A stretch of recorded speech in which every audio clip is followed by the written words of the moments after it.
The courthouse had been abandoned for 31 years. Dust covered every bench. Spiderwebs stretched across the witness stand. The clock above the judge's seat had stopped at exactly 4:17. Nobody knew why. The building was scheduled for demolition. Before the workers arrived, the county ordered one final inspection.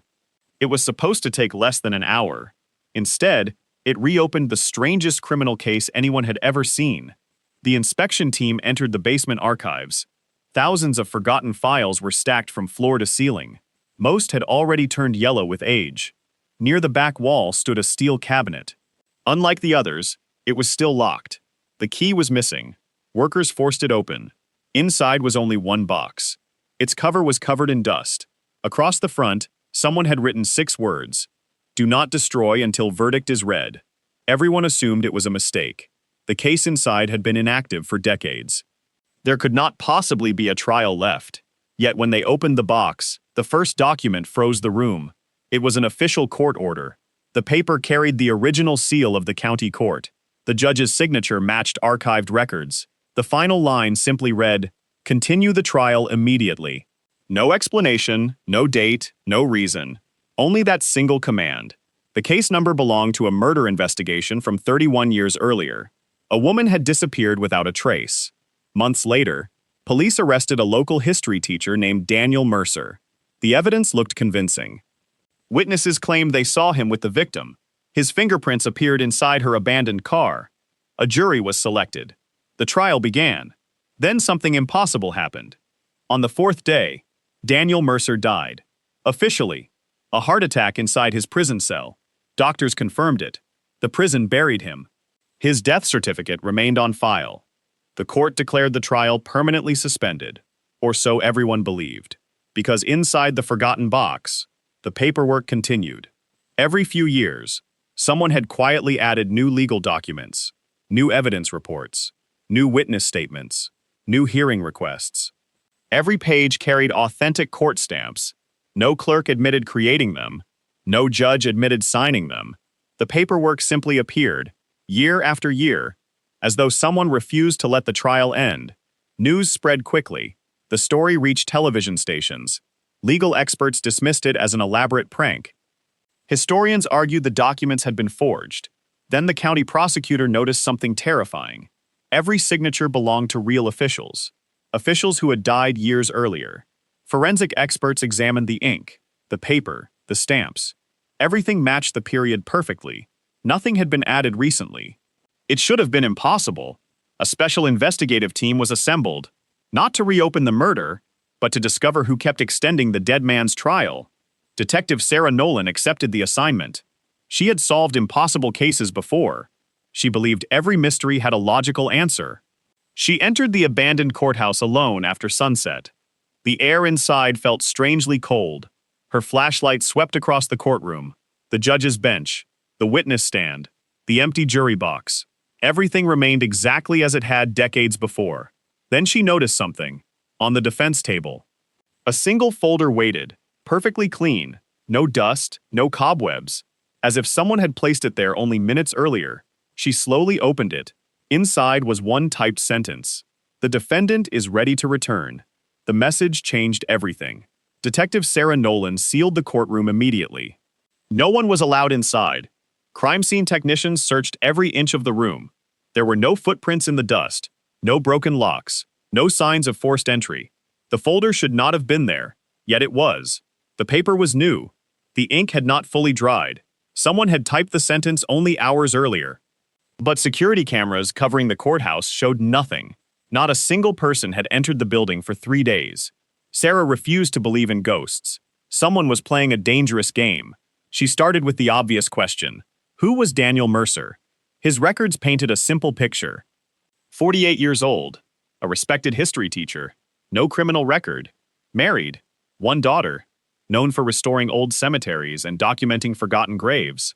Friends described him as quiet, students admired him, neighbors trusted him.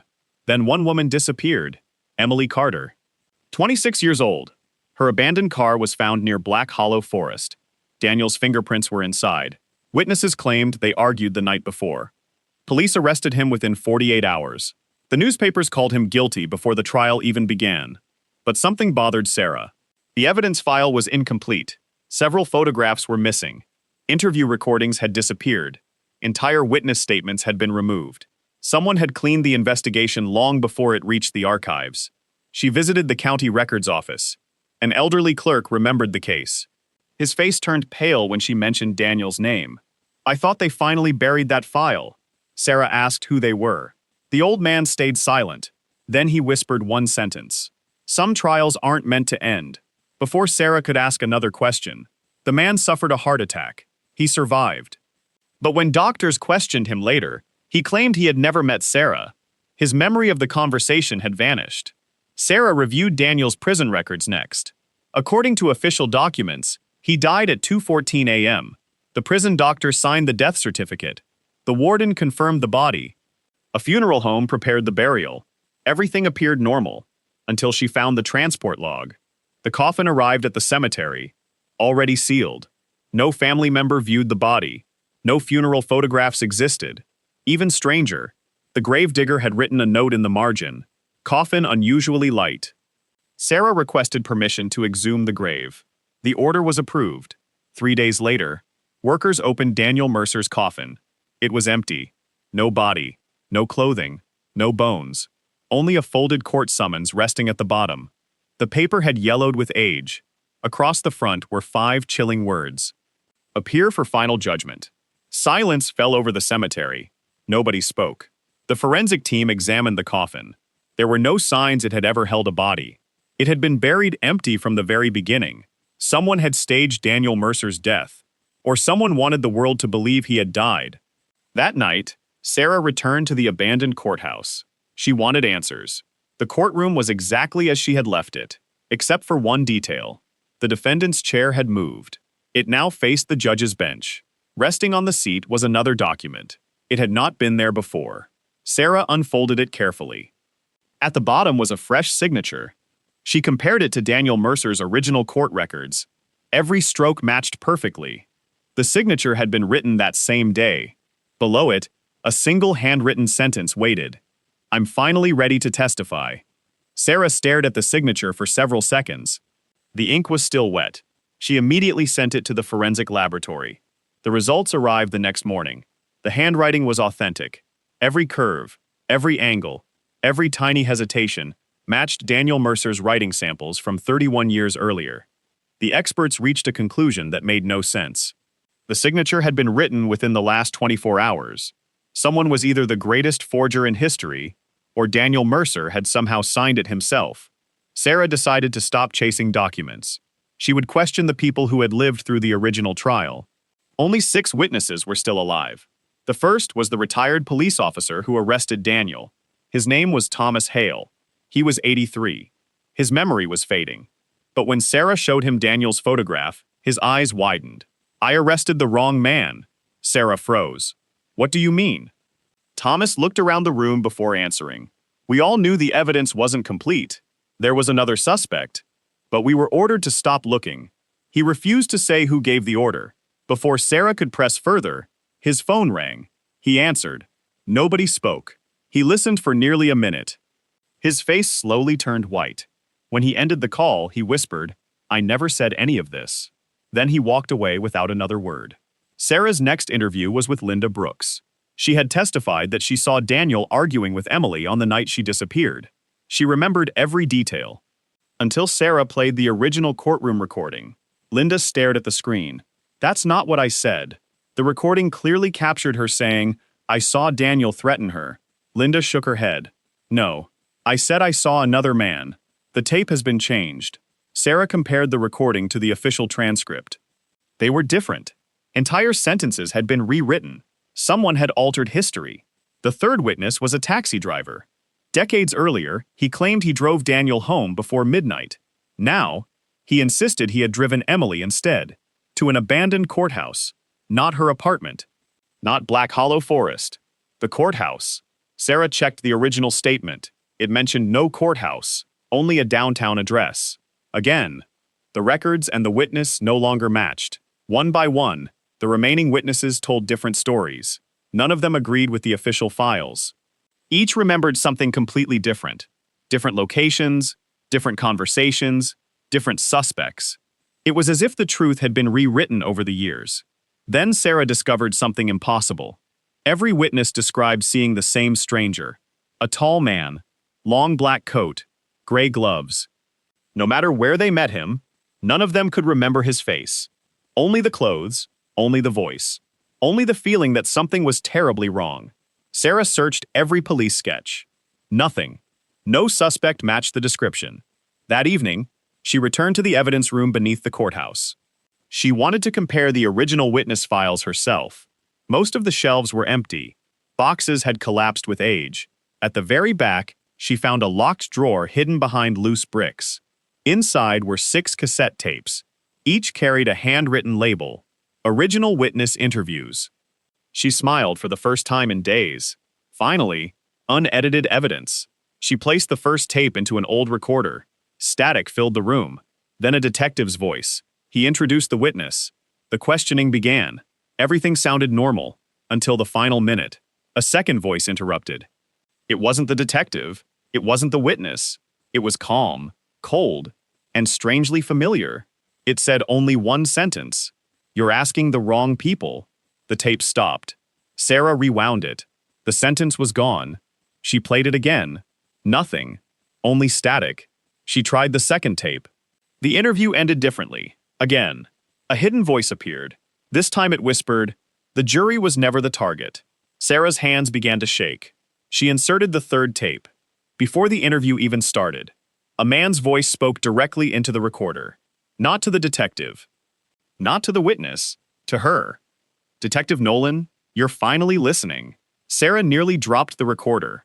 Her name had never appeared in the original case. 31 years ago, she had been a child. No one involved in the investigation could have known who she would become. She replayed the tape. The voice was gone. Only static remained. The forensic lab analyzed all 6 cassettes. Their report was unsettling. The tapes had never been edited. No audio had been added. The magnetic recordings were original. If the hidden voice existed, it had been captured on the tapes the day they were recorded. The lab refused to explain how. Sarah turned her attention to the physical evidence. The original murder exhibits had been sealed in the courthouse basement since the trial was suspended. The storage vault required 3 separate keys. No one had opened it in decades. At least, that was the official record. When the vault door finally swung open, everything appeared untouched. Evidence boxes stood exactly where the inventory listed them. The victim's handbag, a broken wristwatch, a silver necklace, a muddy boot, Emily Carter's abandoned car keys. Every item carried its original evidence seal. Sarah selected the largest box. It contained the victim's clothing. The seal was unbroken. She photographed it before opening it. Inside, every item was neatly folded. Nothing looked unusual. Then she noticed something impossible. On top of the evidence bag, a fresh white rose. Its petals were still covered in dew. Someone had placed it there only hours earlier. The vault had been locked for 31 years. No explanation made sense. The flower was sent for testing. It had been cut that morning. From a cemetery less than 2 miles away. Sarah personally searched the cemetery. One grave had fresh footprints around it. The headstone read, Daniel Mercer. His grave was empty. Now someone was leaving flowers from that same cemetery inside sealed evidence. The mystery deepened.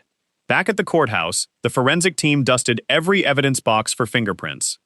Most prints belonged to investigators from decades earlier, but one set stood out. Perfectly clear, perfectly fresh. They belonged to Daniel Mercer. Sarah demanded another comparison. The fingerprint experts repeated the test 3 times. Every ridge matched. There was no mistake. The fingerprints had been left within the past 48 hours. An impossible conclusion. The dead defendant had somehow touched evidence inside a locked vault. News of the discovery leaked. The media exploded. Some claimed it proved the haunting was real. Others accused the police of fabricating evidence. Public pressure mounted. The county ordered Sarah to close the investigation. She refused. That night, she stayed alone in the courthouse. Just after midnight, the security alarms activated. Every door locked automatically. Emergency lights flickered on. Sarah checked the surveillance monitors. At first, every hallway was empty. Then one camera changed. Courtroom 1. A man was sitting calmly at the defense table. His face was hidden in shadow. He wore a dark suit. His hands rested neatly on the desk. Sarah ran upstairs. She threw open the courtroom door. Empty. No one. Only silence. She checked the live camera feed again. The man was still there, still sitting, still waiting. She looked into the room with her own eyes. Nothing. She looked back at the monitor. The figure slowly raised his head. Then he lifted one hand. Not in a wave, not in a threat. He pointed toward the judge's bench. Sarah approached it carefully. Tucked beneath the judge's gavel was an envelope that had not been there minutes earlier. Inside was a single page torn from the original trial transcript. One sentence had been crossed out in thick black ink. Below it, someone had written 5 words in fresh handwriting. Evidence can remember everything.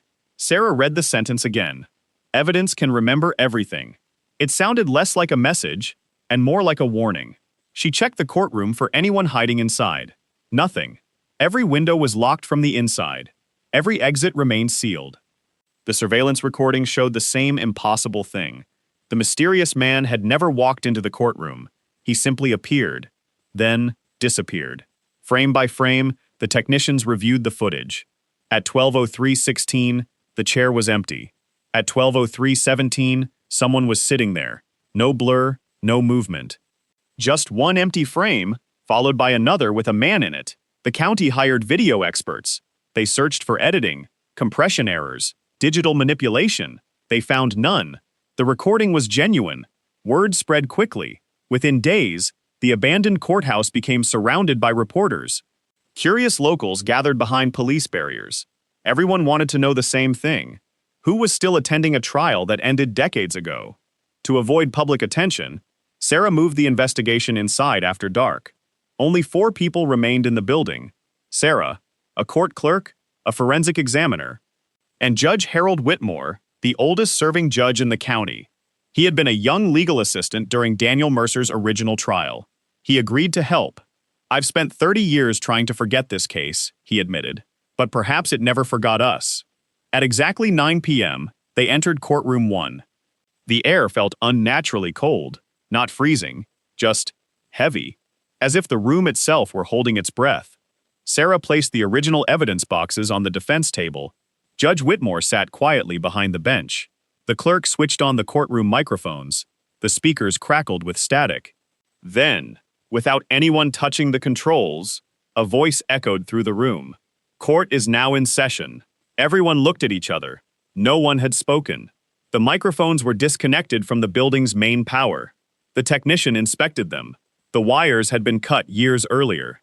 They couldn't possibly work, yet the speakers came alive again. "All rise." Judge Whitmore slowly stood, not because he believed the voice, but because instinct took over. At that exact moment, every chair in the jury box slid backward. All 12, at the same time. No one was sitting in them. The movement was smooth, silent, as though invisible jurors had stood up together. The forensic examiner backed toward the door. It wouldn't open. The handle refused to move. Sarah pulled with all her strength. Nothing. The room had trapped them. Then came another sound. Pages turning.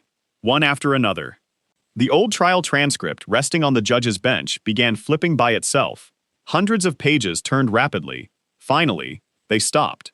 One page remained open. Across the bottom margin, words slowly appeared. Not printed, not typed, written. The ink spread across the paper before their eyes. It formed a single sentence. "Call the first witness." The courtroom microphones switched on again. A woman's voice answered. "Present." Sarah's heart raced. There was no woman in the room. The voice had come from the empty witness stand. Judge Whitmore whispered, "Emily Carter, the missing victim." Sarah walked toward the stand. It was empty, but lying on the wooden rail was a small silver locket.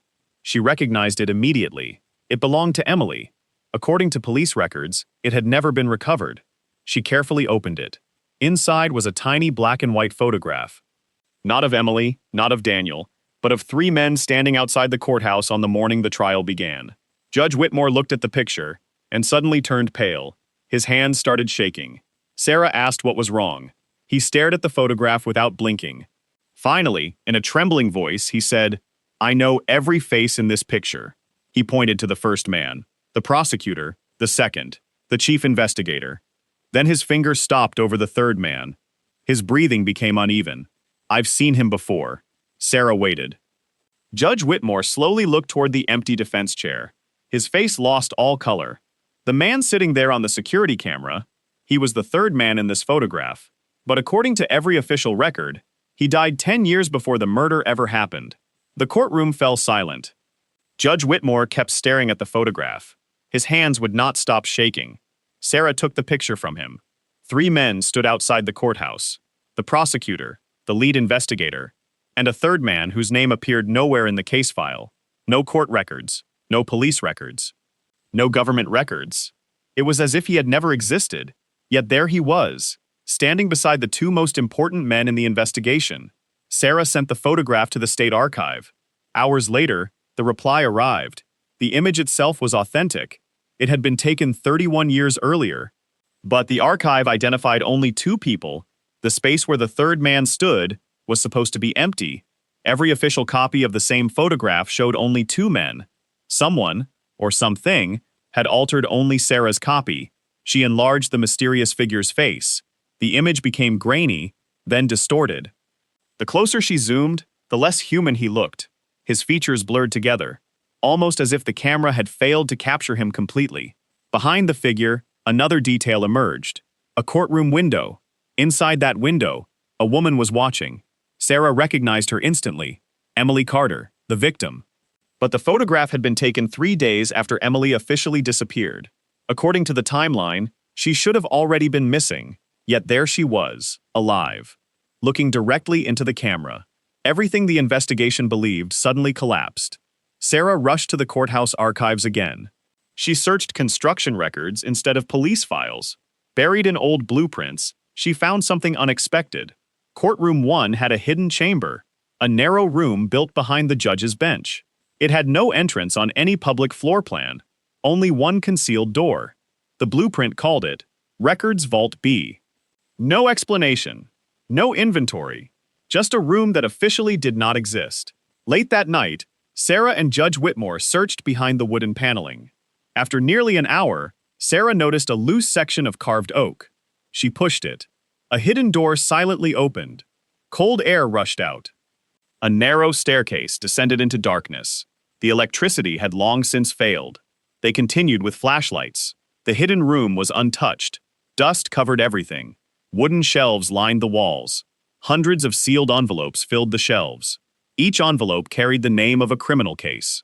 Not just Daniel Mercer's. Dozens of famous cases. Some solved, some unsolved. Every envelope had one word stamped across the front. Revised. Sarah opened one. Inside was a confession. Signed, dated, officially witnessed. The problem? The confession belonged to a man who had never been arrested. She opened another. A murder conviction. Different suspect, different victim. Again, the official records outside told a completely different story. Every file in the hidden room rewrote history. Someone had been secretly changing verdicts for decades. Then Sarah reached the final shelf. Only one envelope remained. The label read, "The verdict that convicted a ghost inside was no confession, no evidence, only a handwritten letter." It was addressed to whoever found the room. The first sentence read, "If you are reading this, the conspiracy has already failed." Oh. Sarah continued reading. The letter claimed a secret group inside the justice system had protected powerful criminals for generations. When evidence threatened them, they changed the records. Witness statements disappeared. Confessions were rewritten. Verdicts were manipulated. Entire lives were erased from history. Daniel Mercer had discovered the conspiracy by accident. Emily Carter had discovered it too. Neither was supposed to survive long enough to testify. At the bottom of the page was one final line, written in different ink, different handwriting, fresh, as if it had been added only moments earlier. The real trial begins tomorrow. Sarah did not sleep. She spent the entire night reading every document from the hidden chamber. Each file pointed to the same terrifying pattern. Whenever someone uncovered the truth, the official record changed. Not the facts, the record itself. It was as if history had been rewritten over and over again. At sunrise, Sarah called the governor's office. She requested emergency protection for the courthouse. The request was denied. An hour later, she called the state police. They refused to get involved. No explanation, Just a short reply. The case is outside our jurisdiction. It made no sense. A murder investigation was always within someone's jurisdiction, unless someone wanted it buried. By noon, reporters surrounded the courthouse again. Rumors had spread that the county would hold one final public hearing. No one admitted organizing it. Yet the courtroom schedule had been updated overnight.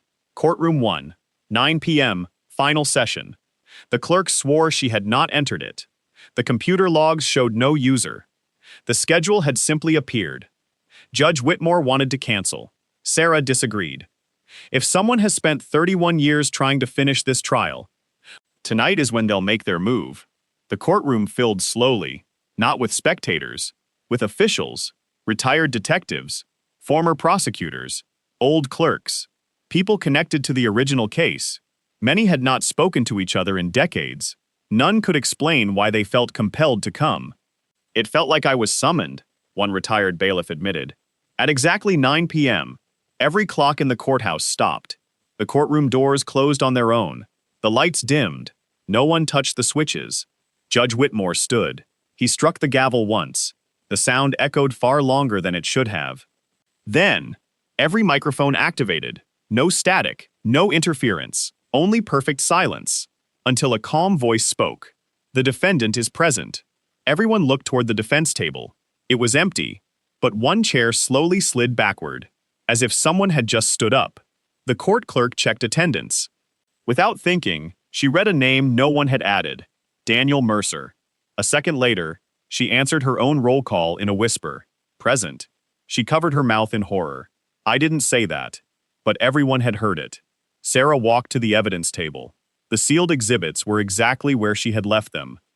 Except for one. Emily Carter's silver locket was open. Inside, the photograph had changed. The three men were gone. Now only one person remained. Judge Whitmore, standing alone outside the courthouse. The date beneath the image read, Tomorrow. Sarah handed him the photograph. His face drained of color. I've never seen this. Then he stopped. No, I haven't seen it. Yet. A sudden knock echoed through the courtroom. 3 slow knocks. From beneath the floor. Then another. And another. The sound traveled under every row of seats, like someone walking below them. Searching. The hidden chamber. Sarah ran to the concealed door behind the judge's bench. It was already open. She was certain she had locked it. The staircase beyond was completely dark. From somewhere below, footsteps climbed slowly upward. One step, then another. Everyone in the courtroom heard them. No one moved. No one spoke. The footsteps stopped just behind the closed courtroom wall. Then a folded sheet of paper slid out from beneath the hidden door. Sarah picked it up. It was a jury verdict form. Every juror's signature was already on it. The date was today's date. The verdict had been marked. Not guilty. Beneath the signatures, another sentence had been written in fresh black ink. You convicted the wrong ghost. Sarah held the verdict form in silence. Every signature belonged to a juror from the original trial. Forensic experts compared them with archived records. Every signature was genuine. Every stroke matched. The problem was impossible.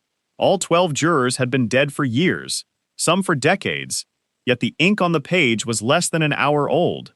No one in the courtroom could explain it. Judge Whitmore slowly returned to the bench. His voice trembled. If this trial has reached a verdict, then the court must hear it. No one objected. No one dared. The courtroom felt different now. Not haunted. Expectant. As though something had waited 31 years for this exact moment. The clerk unfolded the verdict. She tried to read the first line. Nothing came out. She cleared her throat. Again. Silence. She looked confused. I can't speak. Her voice had vanished. Sarah took the paper instead. The words were perfectly clear. She began reading aloud. We, the jury, the lights immediately flickered. Find the defendant. The temperature dropped. A thick layer of frost spread across the courtroom windows. Daniel Mercer. Every clock inside the courthouse began ticking again. For the first time in 31 years. Not guilty. The instant the final words left Sarah's mouth, every light went out. Absolute darkness. No screams. No movement. Only the slow sound of footsteps crossing the courtroom floor. 1, 2, 3. They stopped directly in front of the judge's bench. Then, a man's voice broke the silence. Quiet. calm, filled with exhaustion. I've waited long enough. The emergency generator finally activated. The lights returned. Everyone was still in the room. No one had moved. But something had changed. The defense chair was empty. The thick chain that had once surrounded the evidence table lay broken on the floor, and resting on the judge's bench was a leather-bound journal. No one had seen it appear. Sarah opened it carefully. The first page read, "Personal Journal of Daniel Mercer." Her hands shook. The journal contained daily entries beginning months before Emily Carter disappeared. Each page revealed the same horrifying truth. Daniel had never been investigating Emily. He had been investigating corruption inside the courthouse. He had secretly documented judges, police officers, prosecutors, and businessmen meeting inside the hidden chamber. He believed innocent people were being convicted to protect powerful criminals. Then came the final entry, dated the night before his arrest. "If anything happens to me, I was never the target." Emily found the evidence first. "They're coming for both of us." Sarah turned the page, blank. Then, before everyone's eyes, new words slowly appeared. Fresh ink spread across the paper. No hand was writing them. The letters formed by themselves. "Emily isn't dead." Another sentence followed. "She never left this courthouse." Judge Whitmore stepped backward. "No, that's impossible." Sarah looked around the courtroom. The old blueprints flashed through her mind. There was one place they had never searched. Not the hidden chamber. Something beneath it. A section marked only with a faded symbol. No label, no explanation. Just empty space under the courthouse. At that exact moment, a deep metallic sound echoed below the floor, like an enormous lock turning for the first time in decades. The courtroom floor trembled. A long crack appeared across the wooden boards. Cold air rushed upward. From somewhere far below, a woman's voice whispered only 4 words. "I'm still down here." No one spoke. The whisper echoed through the courtroom long after it ended. "I'm still down here." Sarah dropped to one knee and pressed her hand against the cracked floor. Cold air poured through the gap. There was an empty space beneath them, far larger than the courthouse blueprints had ever shown. Emergency crews arrived within the hour. They carefully removed the old wooden floorboards. Beneath them was a rusted iron hatch, hidden under layers of concrete. There was no handle, only a heavy lock covered in decades of dust. The date stamped into the metal stopped everyone cold. 1891. The courthouse itself had been built in 1927. The hatch was older than the building.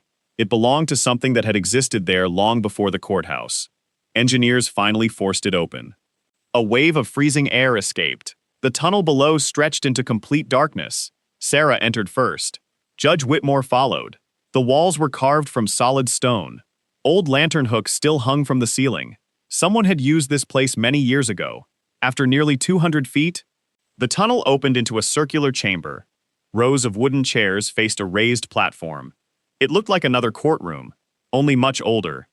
Dust covered everything, except one chair. It was perfectly clean, as though someone had been sitting there moments earlier. On the platform stood a massive oak table. A thick leather book rested in its center. Its cover carried no title. Sarah opened it. Inside were names. Thousands of names. Every person ever tried inside the courthouse. Beside each name was a verdict. Some matched official history. Many did not. Daniel Mercer. Official record. Guilty. Book beneath the courthouse. Not guilty. Emily Carter. Official record. Missing. Book beneath the courthouse. Protected witness. Sarah's heart began racing. She searched for Judge Whitmore's name. She found it near the final pages. No crime listed. No trial date. Only tomorrow's date. And beneath it, pending judgment.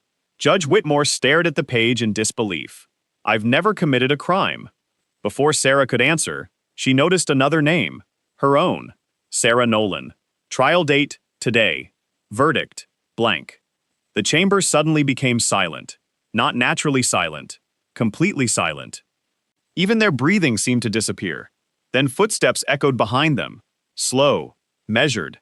Sarah turned. A man stood at the tunnel entrance. Dark suit. Gray gloves. The same figure every witness had described. For the first time, his face was visible. Sarah froze. She recognized him instantly. Not from the old photograph, from the portraits hanging upstairs. He was Judge Elias Harrow, the chief judge who officially died, 10 years before Emily Carter disappeared. He looked exactly as he had in the century-old portraits. Not older, not younger.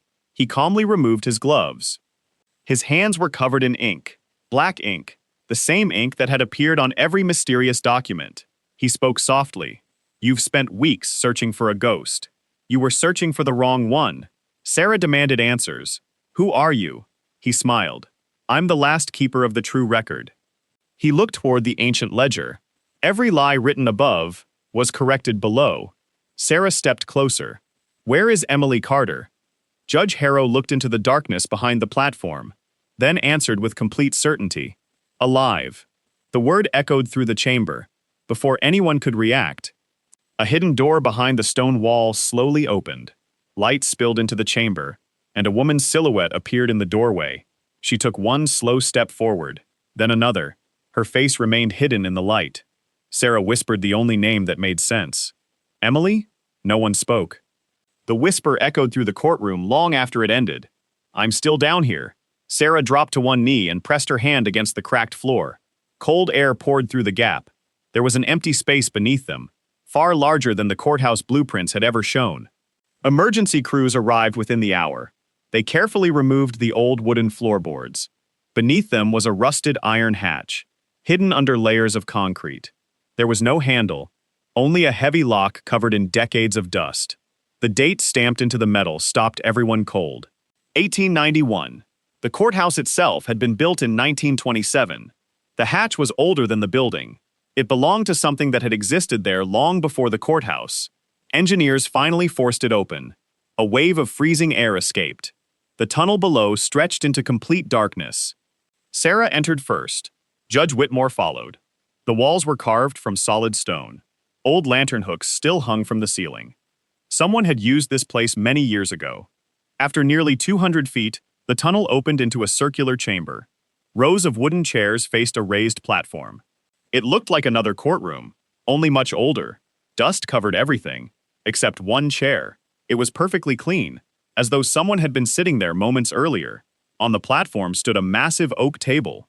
A thick leather book rested in its center. Its cover carried no title. Sarah opened it. Inside were names. Thousands of names.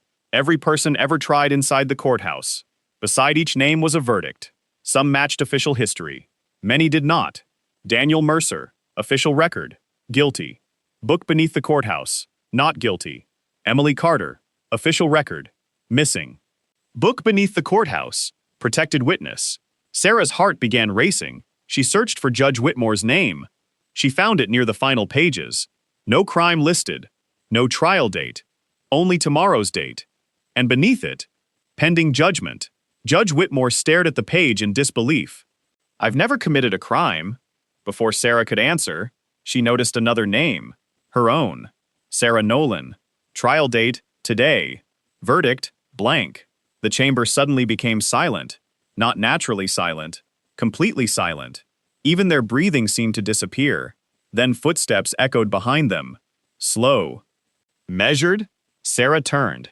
A man stood at the tunnel entrance. Dark suit. Gray gloves. The same figure every witness had described. For the first time, his face was visible. Sarah froze. She recognized him instantly. Not from the old photograph. From the portraits hanging upstairs. He was Judge Elias Harrow, the chief judge who officially died, 10 years before Emily Carter disappeared. He looked exactly as he had in the century-old portraits. Not older, not younger. He calmly removed his gloves. His hands were covered in ink. Black ink. The same ink that had appeared on every mysterious document. He spoke softly. "You've spent weeks searching for a ghost. You were searching for the wrong one." Sarah demanded answers. "Who are you?" He smiled. "I'm the last keeper of the true record." He looked toward the ancient ledger. Every lie written above was corrected below. Sarah stepped closer. "Where is Emily Carter?" Judge Harrow looked into the darkness behind the platform, then answered with complete certainty, "Alive." The word echoed through the chamber. Before anyone could react, a hidden door behind the stone wall slowly opened. Light spilled into the chamber, and a woman's silhouette appeared in the doorway. She took one slow step forward, then another. Her face remained hidden in the light. Sarah whispered the only name that made sense. Emily? The woman stepped into the chamber. Her face became clear. Judge Whitmore staggered backward. So, it really is you. Emily Carter looked older than the photographs, but unmistakably alive. 31 years had passed, yet she stood before them in silence. Sarah could barely speak. Everyone believed you were dead. Emily nodded. That was the point. She slowly walked toward the ancient ledger. I never disappeared. I was hidden. Sarah frowned. By who? Emily looked at Judge Elias Harrow. By the only person who believed me. The old judge rested one hand on the ledger. The conspiracy controlled the courthouse. They controlled the police. They controlled the evidence. But they could not control the truth. He gently touched the book. So I kept a second record, the real one. Emily explained what had happened. On the night she vanished, she had discovered secret meetings inside the courthouse. Powerful officials were rewriting evidence to protect criminals and destroy innocent lives. Daniel Mercer learned the same truth. He tried to expose it. Instead, he became the perfect suspect. His arrest distracted the public, while the real conspirators erased every trace of their crimes. Sarah asked the question that had haunted the entire investigation. Then whose ghost have we been chasing? Emily smiled sadly. There never was one. The ghost was the case itself, a lie repeated so many times that everyone believed it. Judge Harrow closed the ancient ledger. The whispers, the documents, the impossible evidence were never meant to frighten anyone. They were meant to force someone honest to reopen the trial.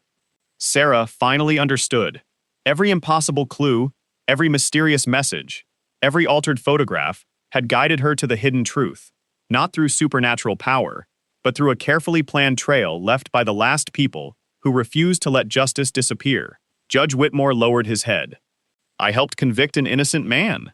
Tears filled his eyes. I never questioned what I was told. Emily placed Daniel Mercer's journal on the table. He forgave you long before he died. Sarah looked up. Died? Emily nodded.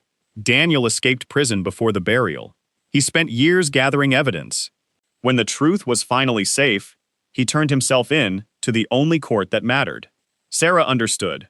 Daniel Mercer had died years later under another name, not as a murderer, but as the man who protected the truth until someone worthy found it.